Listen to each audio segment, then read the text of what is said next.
हम अक्सर सोचते हैं कि हर कहानी के सिर्फ दो ही सिरे होते हैं, अच्छाई या बुराई।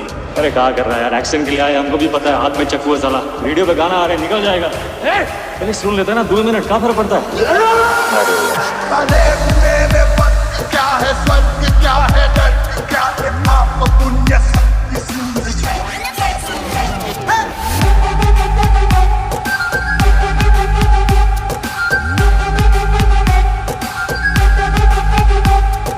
एक कहानी सुनाए सर, सबर और ध्यान दोनों से सुनिए।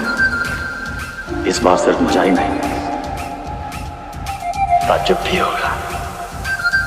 अच्छे और बुरे में चुनना तो बड़ा आसान होता है सर, लेकिन ई कहानी में तो दोनों बुरे हैं।